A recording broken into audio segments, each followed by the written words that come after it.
کہ اے نبی آپ نہ کسی کو ڈیورس دے کر اس کے بدلے کوئی شادی کر سکتے ہیں اور نہ 10ویں کر سکتے ہیں.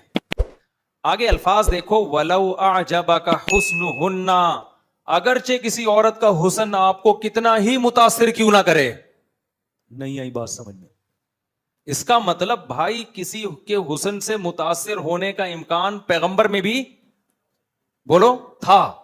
یعنی اللہ کہہ رہے آپ کو کوئی عورت کا حسن کتنا ہی اٹریکٹیو ہو, اٹریکٹ کرے, آپ کو اجازت نہیں ہے اب نکاح کرنے.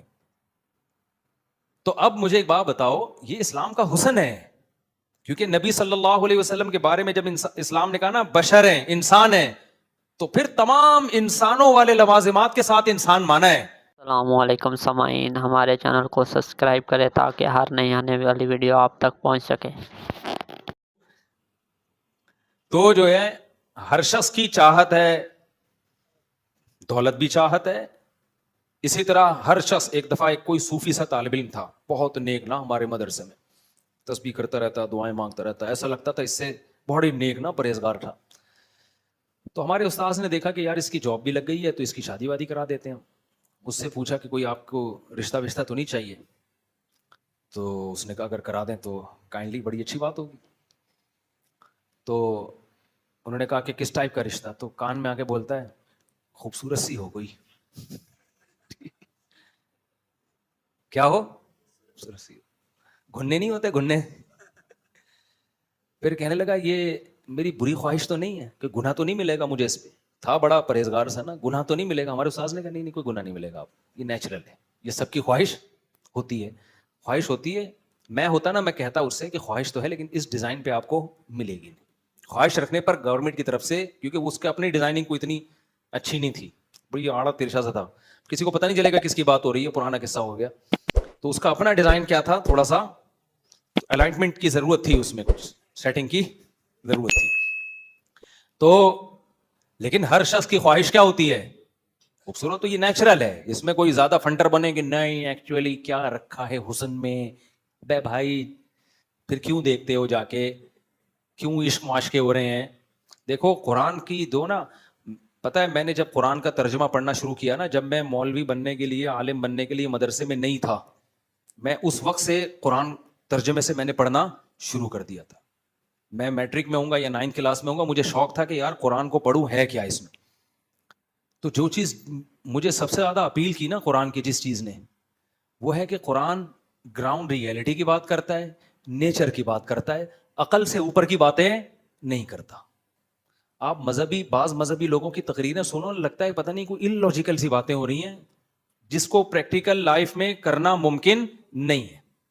پریکٹیکلی یہ خود بھی نہیں کرتے ہوں گے. تو میں نے قرآن کی ایک آیت پڑھی, میں حیران ہوا.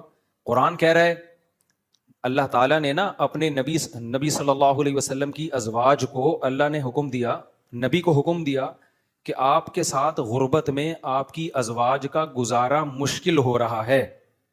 ازواج کا کہنا یہ تھا بھائی یہ اس 40 دن گھر میں چولہا ہی نہیں جل رہا, کھجور پانی کھجور, ہمارا گزارا نہیں ہو رہا, پیسے ویسے چاہیے.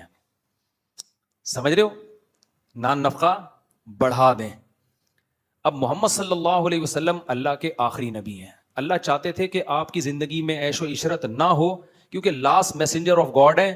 کل کوئی انگریز, کوئی کافر انگلی اٹھا سکتا ہے کہ اصل میں یہ سب کچھ کیا کس لیے تھا, پیسے کے لیے. تو اللہ آپ کو ہر طرح سے, ہر الزام سے بری رکھنا چاہتے تھے کہ کوئی انگلی نہ اٹھائے. تو اس لیے نبی کو آخری دم تک غریب ہی رکھا گیا ہے, یعنی نبی کے اختیار سے کہ نہیں پیسہ رکھنا ہی نہیں ہے. صبح آیا, شام ہونے سے پہلے آپ نے سارا صدقہ کر دیا, شام کو آیا تو صبح ہونے سے پہلے صدقہ رکھا ہی نہیں ہے. اور خود گھر میں فاقہ. بخاری کی حدیث ہے, گھر میں آتے حضرت عائشہ سے پوچھتے کھانے کو ہے, فرماتی ہیں نہیں ہے, فرماتے چلو پھر ہم روزے کی نیت کر لیتے ہیں. تبھی تو اسی سے علماء نے مسئلہ نکالا ہے کہ 11 بجے سے پہلے بھی آپ روزے کی نیت, نفلی روزے کی نیت کر سکتے ہیں, یعنی آدھا روزہ گزرنے سے پہلے بھی نیت کی جا سکتی ہے. صبح صادق کے وقت روزے کی نیت ضروری نہیں ہے. بھائی بعض دفعہ آپ کہتے ہو یار روزہ رکھو گے نہیں رکھو, کوئی بات نہیں, ابھی نیت نہ کرو, دن میں اٹھ کے دیکھ لو کیسا موسم چل رہا ہے, برداشت کر پاؤں گا, تپڑ ہے تو پاس کر پاؤں گا, ورنہ برداشت کر پاؤں گا. یہ سب چیزیں سوچ کے آدھا روزہ گزرنے سے پہلے آپ نیت کر سکتے, بشرطے کہ کچھ کھایا نہ ہو. ایسا نہ ہو آپ نے 11 بجے 2 پراٹھے کھائے, آپ نے کہا چلو اب میں روزے کی نیت کرتا ہوں, یہ نہیں ہوتا. تو نبی صلی اللہ علیہ وسلم گھر میں آتے, امی عائشہ سے پوچھتے کچھ کھانے کو ہے, فرماتی ہیں نہیں ہے. فرماتے چلو اب تو بھوکا ہی رہنا ہے, تو روزے کا ثواب کیوں ضائع کریں بھائی, تو ہم کیا کر لیتے ہیں, روزے کی نیت, تو روزے کی نیت کر لیتے ہیں. تو جس گھر میں یہ حال ہو تو بھائی بیوی کو تو خیال ہوگا نا کہ کچھ گزارا ہو. تو امہات المومنین نے نبی سے جب مطالبہ کیا تو نبی صلی اللہ علیہ وسلم نے کیا فرمایا, جس کا مفہوم یہ ہے کہ بھائی میں وہ لائف نہیں دے سکتا گھر میں جو مالدار لوگ لائف دیتے ہیں, میرے ساتھ اسی غربت میں گزارا کرنا ہے تو ٹھیک ہے, ورنہ میں سب کو طلاق کا آپشن دیتا ہوں, طلاق کا اختیار دیتا ہوں. مرد جب بیوی کو ڈیورس کا حق دے دے تو جیسے وہ ہر حق مرد کے پاس ہوتا ہے بیوی کے پاس بھی چلا جاتا ہے. تو نبی نے ساری ازواج کو ڈیورس کا حق دیا, بھائی رہنا ہے تو آپ اسی غربت میں رہو, ورنہ آپ کو حق ہے کہ آپ اپنے اوپر طلاق واقع کرو, نکاح ختم ہوگا, عدت کے بعد جہاں چاہو نکاح کرو. عرب میں شادی فوراً ہو جایا کرتی تھی, کوئی پرابلم نہیں, بڑے بڑے مالدار لوگ تھے, آپ کی مالدار سے شادی ہو جائے گی. تو وہ الگ بات ہے کہ تمام امہات نے کہا کہ نہیں ہمیں اسی غربت میں آپ کے ساتھ رہنا, ٹھیک ہے ہم راضی ہیں لیکن آپ سے علیحدگی نہیں چاہیے ہمیں. تو پھر اللہ نے اس پہ نبی صلی اللہ علیہ وسلم کو کیا حکم دیا کہ بھائی انہوں نے جب یہ کیا ہے غربت میں آپ کے ساتھ گزارا تو انہیں بھی کچھ انعام دیا جائے گا. وہ انعام یہ کہ لا یحل لک النساء من بعد ولا ان تبدل بهن من ازواج, کہ اے نبی آپ کے لیے اب اس کے بعد نہ تو مزید شادی جائز ہے اور نہ ان میں سے کسی کو ڈیورس دے کر کسی سے شادی کر سکتے ہیں کسی اور سے. نہیں یہی بات سمجھ, یعنی یہ 9 کے بعد 10ویں بھی نہیں آ سکتی اور ریپلیس بھی نہیں ہو سکتی کہ 9 میں سے کسی ایک کو دے دی اور اس کی جگہ دوسری کر لی. تبھی اس کے بعد نبی نے نہ ان میں سے کسی کو طلاق دی ہے اور نہ مزید شادی کی ہے. اگرچہ اللہ نے بعد میں اجازت دے دی تھی کہ آپ کر سکتے ہیں, مگر نبی نے کی نہیں ہے, شاید اس لیے کہ وہ اللہ نے جو پہلے آرڈر دیا تھا اس کا پاس رکھنے کے لیے. اب اس میں جو الفاظ ہیں کہ اے نبی آپ نہ کسی کو ڈیورس دے کر اس کے بدلے کوئی شادی کر سکتے ہیں اور نہ 10ویں کر سکتے ہیں. آگے الفاظ دیکھو, وَلَوْ أَعْجَبَكَ حُسْنُهُنَّ, اگرچہ کسی عورت کا حسن آپ کو کتنا ہی متاثر کیوں نہ کرے.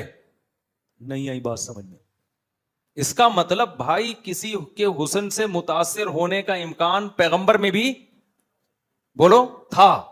یعنی اللہ کہہ رہے آپ کو کوئی عورت کا حسن کتنا ہی اٹریکٹیو ہو, اٹریکٹ کرے, آپ کو اجازت نہیں ہے اب نکاح کرنے. تو اب مجھے ایک بات بتاؤ, یہ اسلام کا حسن ہے, کیونکہ نبی صلی اللہ علیہ وسلم کے بارے میں جب اسلام نے کہا نا بشر ہیں, انسان ہیں, تو پھر تمام انسانوں والے لوازمات کے ساتھ انسان مانا ہے.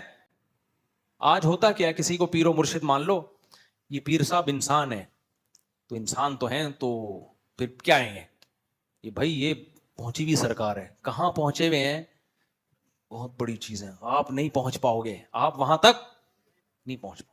کیا مطلب, کیا کرتے ہیں بھائی, بس یہ کیا نہیں کرتے یہ کہو. ہمیں بتایا گیا انسان کا مطلب کیا ہوتا ہے, انسان ہوتا ہے تمام لوازمات کے ساتھ کیا ہے, انسان ہے. ہاں یہ ضرور ہے کہ پیغمبر کے پاس 2 رشتے ہوں, ایک خوبصورت ہو اور ایک کے اخلاق ہوں, تو پھر آپ اخلاق کو ترجیح دیں گے. جیسے نبی کو سب سے زیادہ محبت حضرت عائشہ سے تھی, حالانکہ آپ کی ازواج میں سب سے زیادہ خوبصورت حضرت عائشہ نہیں تھی. محبت اس لیے ان سے تھی کہ وہ ذہین بہت زیادہ تھی, بے پناہ ذہین تھی. لیکن اس سے اتنا پتہ چل گیا ہے کہ بھائی پیغمبر بھی کسی سے نکاح کر سکتے ہیں اس بیس پر کہ اس کی خوبصورتی سے متاثر ہوں, بشر ہیں تو بشری لوازمات کے ساتھ دنیا میں آئے ہیں.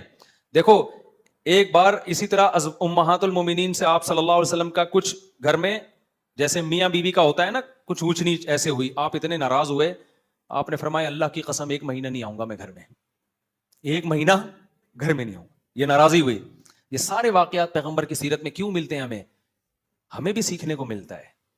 اگر نبی کچھ ایسے اللہ مخلوق بنا کے بھیجتا کہ نہ کبھی بیوی سے جھگڑا ہوتا اور آپ کی ازواج بالکل ایسے فرما بردار, جیسے کوئی شخص جو ہے نا, جیسے آج کل نہیں جو غلاموں کو بالکل ریموٹ کنٹرول کی طرح لوگوں نے چلایا ہوا ہوتا, اور کوئی آگے سے کوئی رپلائی نہ ہوتا, کوئی بات ہی نہ ہوتی, کچھ بھی نہیں, اور بھائی پیغمبر صلی اللہ علیہ وسلم کا مقام ہے تو آپ کی بیویاں ہر وقت فرما بردار. تو بھائی آپ کو ہمیں کہاں سے نمونہ ملتا کہ گھر کیسے چلائے جاتے ہیں. اللہ نے آپ کو ازواج دی اور اسی طرح کے معاملات ہوتے رہے جو عام طور پہ گھروں میں ہو جاتے ہیں. آپ کا اپنی بیویوں سے ایک رشتہ پیغمبر والا تھا, پیغمبر امتی کا, لیکن ایک رشتہ میاں بیوی والا بھی تھا. تو گھر میں کون سا رشتہ رکھا آپ نے؟ میاں بیوی والا رکھا ہے. السلام علیکم سامعین, ہمارے چینل کو سبسکرائب کریں تاکہ ہر نئی آنے والی ویڈیو آپ تک پہنچ سکے.